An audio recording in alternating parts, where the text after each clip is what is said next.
है मेरी ज़मीं अफसोस नहीं जो तेरे लिए 100 दर्द सहे, महफूज रहे तेरी आन सदा चाहे जान मेरी ये रहे ना रहे। मेरी ज़मीं महबूब मेरी, मेरी नस नस में तेरा इश्क बहे, फीका ना पड़े कभी रंग तेरा जिस मुंह से निकल के खून कहे।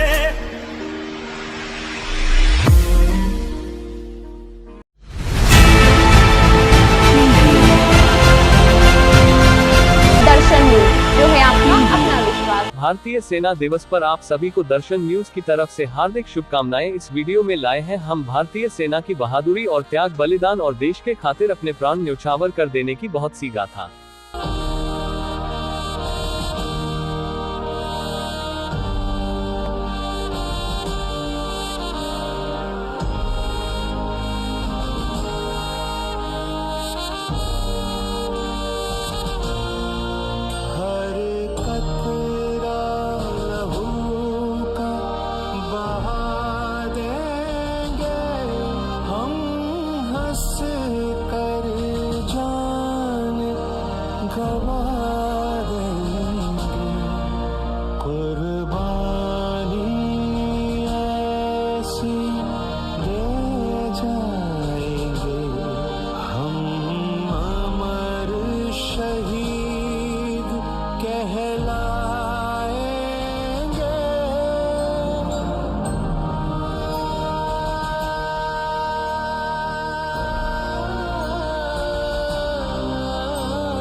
सरफरोशी का ये जुनून हम में है, आबाद रखे तुझे देश मेरे। हर मुकाम पर हम सिर्फ जीत लिखे, गाथा हम अमर रहे। इस वतन में हमने जन्म लिया, माटी का कर्ज चुकाएंगे। सरहद पर जब भी जंग छिड़े, जान दे कर फर्ज निभाएंगे।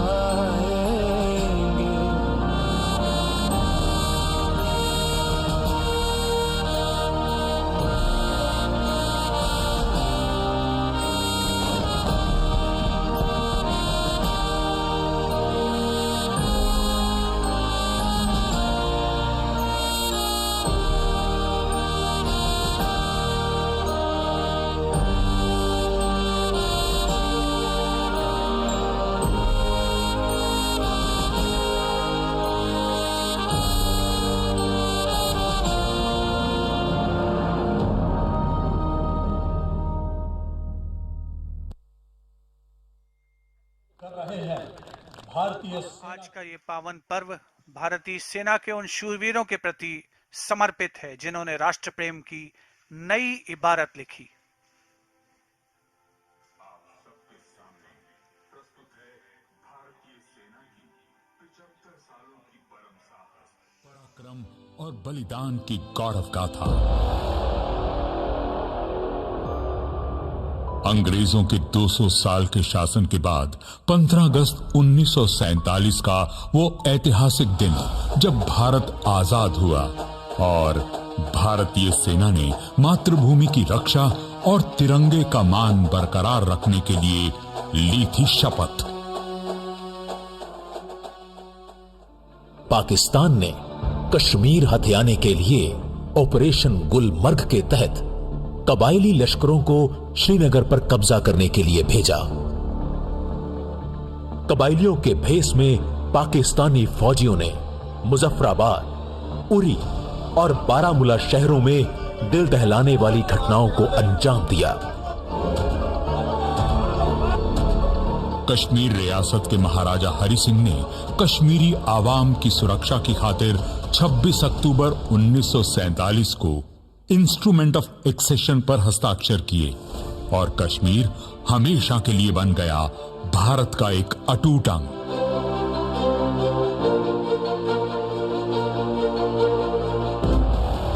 कश्मीर के बिगड़ते हुए हालातों को मद्देनजर रखते हुए भारतीय सेना ने एक पल भी न गंवाया और मात्र 24 घंटों के अंदर 16 की पूरी बटालियन को दिल्ली के पालम हवाई अड्डे से श्रीनगर के लिए रवाना कर दिया।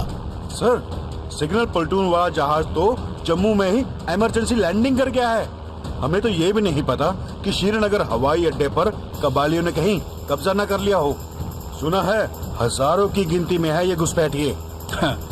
डोंट वरी, हजारों हो या लाखों, हमारा एक एक जवान 1.25 लाख के बराबर है और श्रीनगर की सुरक्षा की जिम्मेदारी भी हमारी ही है। फिक्र ना करो, लैंड तो हमारा जहाज श्रीनगर में ही होगा। श्रीनगर हवाई अड्डे की सुरक्षा के लिए लेफ्टिनेंट कर्नल रंजीत राय की योजना के मुताबिक एक प्लेटून को पीछे छोड़कर 16 की चार्ली कंपनी हजारों कबायलियों को श्रीनगर से दूर ही रोकने के लिए निकल पड़ी।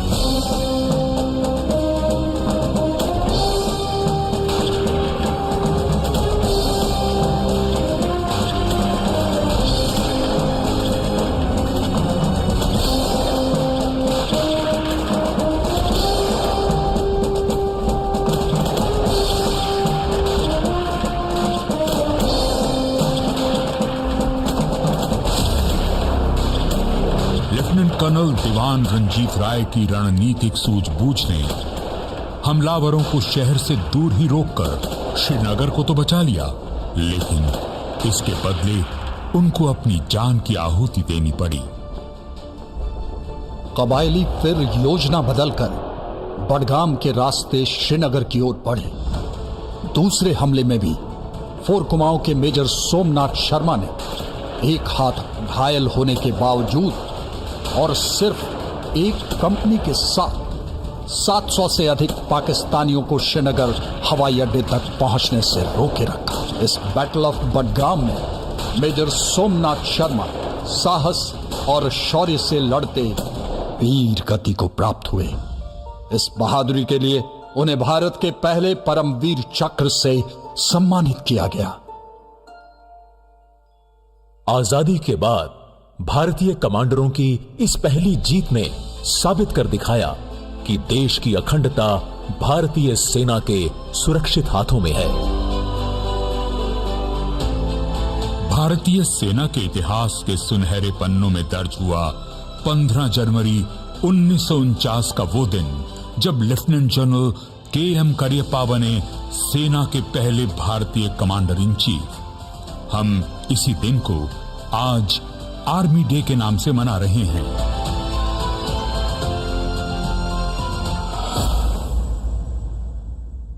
$1960 का दशक भारतीय सेना के लिए चुनौतियों से भरा था। इस दौरान सेना ने 3 सरहदों पर लड़ाइयां लड़कर भारत की सीमाओं को सुरक्षित रखा। वर्ष 1962 में भारतीय सेना ने कड़ी परिस्थितियों में चीन के साथ युद्ध लड़ते हुए रेजांगला में सेना के 120 सैनिकों ने अपने से 10 गुना ज्यादा चीनी सैनिकों को मौत के घाट उतारा तथा आखिरी गोली और आखिरी जवान तक लड़ते हुए बहादुरी और सैन्य धर्म की अद्भुत मिसाल कायम की। 1965 में पाकिस्तान ने विदेशी पैटर्न टैंकों और F-86 लड़ाकू विमानों के दम पर ऑपरेशन जिब्राल्टर में हजारों लश्कर भेजकर एक बार फिर कश्मीर को हथियाने की कोशिश की। तलवार की नोक पर या एटम बम के डर से कोई हमारे देश को झुकाना चाहे, दबाना चाहे, ये देश हमारा दबने वाला नहीं। एक सरकार के नाते हमारा क्या जवाब हो सकता है सिवाय इसके कि हम हथियारों का जवाब हथियारों से दें। भारतीय सेना का पंजाब सेक्टर से शुरू हुआ जवाबी हमला सियालकोट, लाहौर और कसूर के लिए खतरा बन गया। इस युद्ध में भारतीय सेना ने हाजीपीर, असल उत्तर, फिलोरा, बरकी और डोगराई जैसे स्थानों पर निर्णायक जीत हासिल की। दुश्मन के पास आधुनिक अमेरिकी हथियारों के बावजूद भारतीय सेना ने यह साबित कर दिखाया कि लड़ाई केवल हथियारों से नहीं बल्कि हथियार चलाने वालों के जोश, जज्बे और जुनून से जीती जाती है। भारतीय सेना के सीनियर कमांडर्स की सामरिक दक्षता, युद्ध कौशलता तथा सैनिकों के अदम्य साहस और बलिदान के द्वारा ये शानदार जीत हासिल हुई। 1971 में बांग्लादेश की आजादी का आंदोलन पूरे चरम पर था। पाकिस्तान ने इस आंदोलन को बेरहमी से कुचलने की कोशिश की। तब तकरीबन 1 करोड़ बांग्लादेशी शरणार्थियों ने भारत के पूर्वी राज्यों में आकर शरण ली। भारत ने उन मजलूम बेसहारा लोगों की मदद के लिए अपना हाथ आगे बढ़ाया, लेकिन पाकिस्तान को यह बात बर्दाश्त नहीं हुई और 3 दिसंबर को उसने भारत के पश्चिमी हवाई अड्डों पर हमले कर दिए। दोनों सरहदों पर जंग छिड़ गई। पूर्वी क्षेत्र में भारतीय सेना का मुख्य उद्देश्य बांग्लादेश को आजाद कराना था। इसलिए ऑपरेशन कैक्टस लिली के तहत भारतीय सेना 3 तरफ से दुश्मन को पछाड़ती ढाका की ओर तेजी से बढ़ रही थी। मेघना bridge is heavily fortified. Take over में काफी समय लग सकता है और ऊपर से हाई कैजुअलिटीज होने की भी पॉसिबिलिटी है। ये नदी हमें ढाका तक पहुंचने से नहीं रोक सकती। अगर हम इस मेघना नदी को ब्रिज से पार नहीं कर सकते तो हम अपना ब्रिज बना लेंगे, हेली ब्रिज। मेघना हेली ब्रिज ऑपरेशन के अधीन 36 घंटों के अंदर 110 हेलीकॉप्टर सॉर्टीज उड़ाकर भारतीय सेना ने पूरी ब्रिगेड को मेघना नदी के उस पार पहुंचाया। यह भारतीय सेना का आज तक का सबसे बड़ा हेलीकॉन ऑपरेशन है। जहां पाकिस्तानी फौज हिली, जमालपुर, खुलना और सिलहट को भारतीय सेना से बचाने में व्यस्त थी, वहीं भारतीय सेना के बहादुर सैनिकों के द्वारा टंगेल में सफलतापूर्वक किए गए पैराड्रॉपिंग ने पाकिस्तानियों का हौसला तोड़ दिया। जहां एक तरफ भारतीय सेना पूर्वी मोर्चे पर लड़ रही थी, वहीं पश्चिमी सरहद पर भी पाकिस्तान के साथ घमासान युद्ध छिड़ा हुआ था।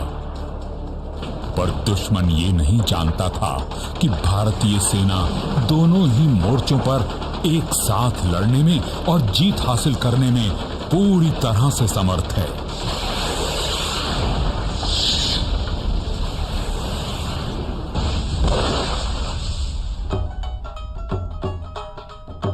लोंगेवाला की शर्मनाक हार के बाद पाकिस्तान को एक के बाद एक शिकस्त मिल रही थी।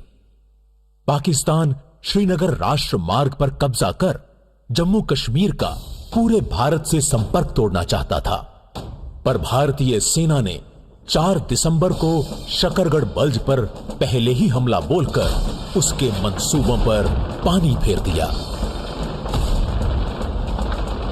एक और भीषण लड़ाई, बैटल ऑफ बसंतर, भारतीय सैनिकों द्वारा दुश्मन के खिलाफ। यह 17 पुना हॉर्स ब्रावो स्क्वाड्रन का टैंक, जिसके टैंक कमांडर है 2nd लेफ्टिनेंट अरुण खेत्रपाल।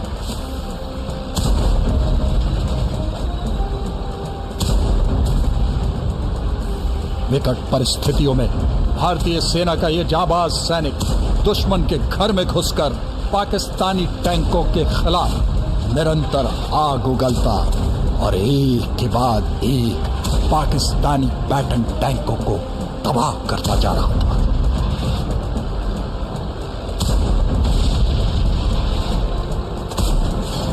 इसी बीच एक गोला 2nd लेफ्टिनेंट अरुण खेत्रपाल के टैंक को लगा और टैंक में आग लग गई।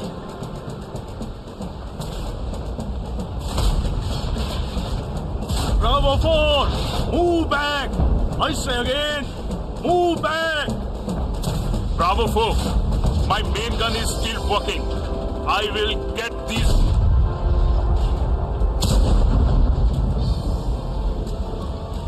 ऐसी आपात स्थिति में भी देश का ये सच्चा सपूत आखिरी सांस तक लड़ता रहा और इस तरह लिखी गई सेकंड लेफ्टिनेंट अरुण खेत्रपाल द्वारा पाकिस्तानी टैंकों की बर्बादी की दास्तान बैटल ऑफ बसंतर बना पाकिस्तानी पैटर्न टैंकों का कब्रिस्तान। भारतीय सेना की लाइटनिंग कैंपेन ने पाकिस्तानी फौज को 13 दिनों के भीतर अपने घुटनों पर ला दिया और बांग्लादेश में लेफ्टिनेंट जनरल जगजीत सिंह अरोड़ा के आगे लेफ्टिनेंट जनरल नियाजी और 93,000 पाकिस्तानी सैनिकों ने बिना शर्त आत्मसमर्पण किया। हमारी सेना का फूलों की वर्षा से अभिनंदन किया गया। भारतीय सेना की विजय ने ही वो नींव रखी जिस पर एक नए राष्ट्र बांग्लादेश का निर्माण हुआ। 1971 की जंग जीतने के बाद भी भारतीय सेना ने अनेकों चुनौतियों का सामना किया। वर्ष 1984 पाकिस्तानी फौज सियाचिन ग्लेशियर पर कब्जा करने की फिराक में थी। भारतीय सेना ने ऑपरेशन मेघदूत के तहत 13 अप्रैल 1984 को दुनिया के सबसे ऊंचे और दुर्गम युद्ध क्षेत्र सियाचिन ग्लेशियर को अपने कब्जे में ले लिया। 20,500 फुट की ऊंचाई वाली बर्फीली पहाड़ियों पर तिरंगा फहराकर देश की उत्तरी सरहद को सुरक्षित किया। सूबेदार मेजर बाना सिंह की शूरवीरता और दिलेरी को देखते हुए कैद पोस्ट का नाम बदलकर बाना पोस्ट रखा गया और उन्हें भारत के सर्वोच्चतम परमवीर चक्र से सम्मानित किया गया। मगर पाकिस्तान अपने कुटिल मंसूबे से बाज नहीं आया और 1999 में एक बार फिर पाकिस्तानी सैनिकों ने वेश बदलकर कश्मीर के कारगिल जिले की चोटियों पर धोखे से कब्जा कर लिया। हम शांति चाहते हैं, ये तो दुनिया ने देखा। अब दुनिया ये देखेगी कि हम शांति की रक्षा के लिए और अपनी शक्ति का भी प्रदर्शन कर सकते हैं। लड़ाई के परिणाम के बारे में भी मेरे मन में कोई संदेह नहीं है। हमारी विजय निश्चित है और हम विजयी होकर दिखाएंगे। भारतीय सैनिकों ने ऑपरेशन विजय के तहत घुसपैठ करते पाकिस्तानियों को द्रास कारगिल की दुर्गम चोटियों से खदेड़ना शुरू कर दिया। परिस्थितियां विपरीत थी, मौसम प्रतिकूल, पर देश प्रेम की वो ज्वाला जो भारतीय सेना के अंदर थी वह हर तूफान को शिकस्त देने के लिए पूरी तरह से तैयार थी। भारतीय सैनिकों के असंख्य बलिदानों और जूनियर लीडरशिप के प्रभावी प्रदर्शन के फलस्वरूप 26 जुलाई 1999 को एक बार फिर से पाकिस्तान को करारी हार मिली। देश की अखंडता का मूल्य वीर जवानों ने अपने रक्त से चुकाया। इन शहीदों ने भारतीय सेना की शौर्य व बलिदान की उच्च परंपरा का निर्वहन किया, जिसकी सौगंध हर सिपाही तिरंगे के समक्ष लेता है। भारतीय सेना ने नियंत्रण रेखा के पार सर्जिकल स्ट्राइक करके सीमा के उस तरफ आतंकवादी शिविरों पर हमला कर उन्हें तबाह कर दिया। राष्ट्रहित की कोई सीमा नहीं होती को अंजाम देते हुए नियंत्रण रेखा पार सर्जिकल स्ट्राइक कर देशभक्ति और हौसले का एक नया कीर्तिमान स्थापित किया। अब दुश्मन दोबारा कोई हिमाकत नहीं करेगा, क्योंकि वो जानता है कि भारतीय सेना कहीं भी किसी भी वक्त प्रहार कर सकती है।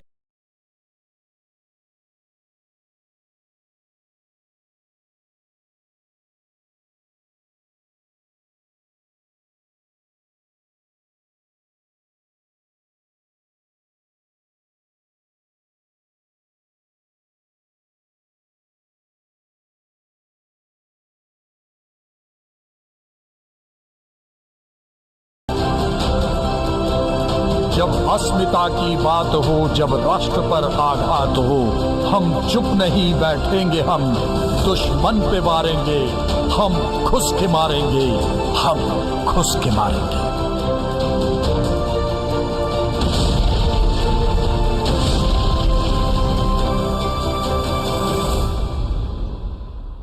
1947 की भारतीय सेना जब अस्मिता की बात हो, जब राष्ट्र पर आघात हो, हम चुप नहीं बैठेंगे, हम दुश्मन पे मारेंगे, हम खुश के मारेंगे, हम खुश के मारेंगे हम।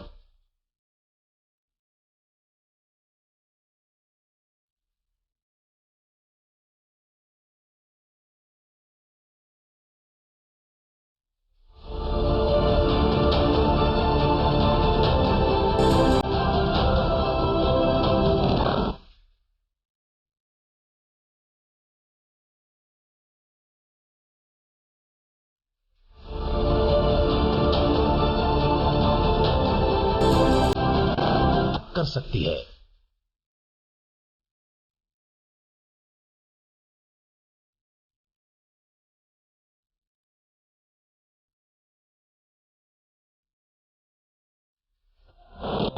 है कि भारतीय सेना कहीं भी किसी भी वक्त प्रहार कर सकती है।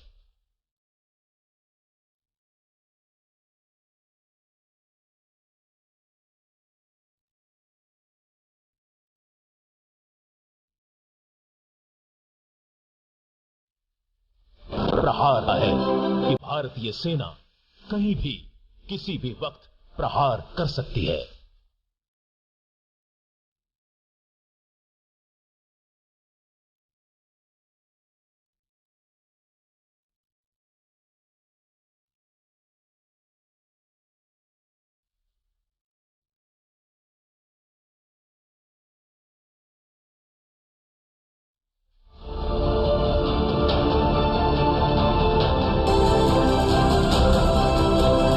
जब अस्मिता की बात हो, जब राष्ट्र पर आघात हो, हम चुप नहीं बैठेंगे, हम दुश्मन पे मारेंगे, हम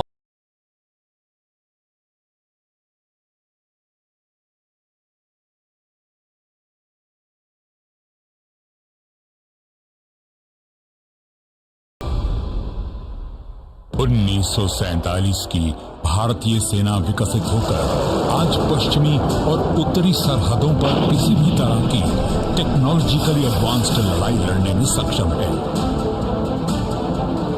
भारतीय सेना का अपनी क्षमताओं को बढ़ाने के लिए हर दिन नई से नई तकनीक आत्मसात कर रही है, लेकिन ये गंतव्य नहीं है।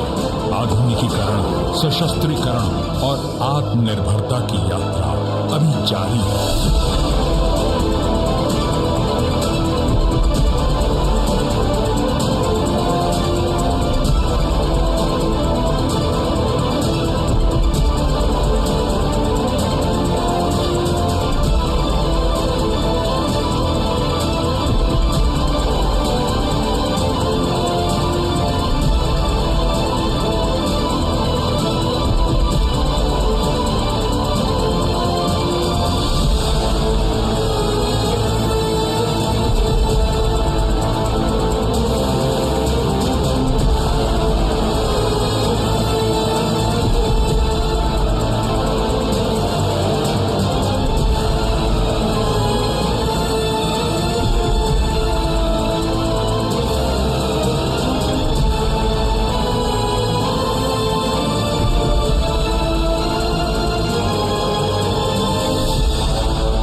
Stride with the future.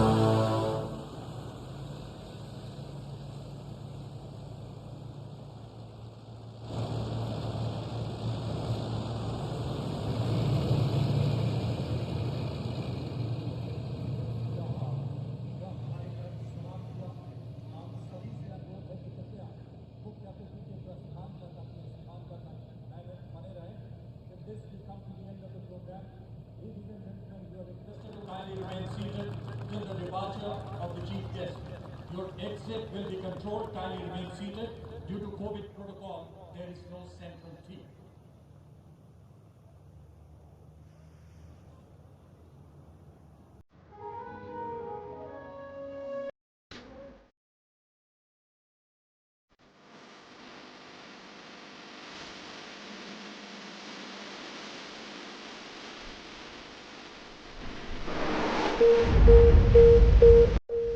Anand sales जो लाए हैं बूंदी में सभी प्रकार की साइकिल व इलेक्ट्रिक ई बाइक साइकिलें जो चले पैडल व बैटरी से, वो भी 7 पैसे पर किलोमीटर व लो मेंटेनेंस और प्रदूषण रहित।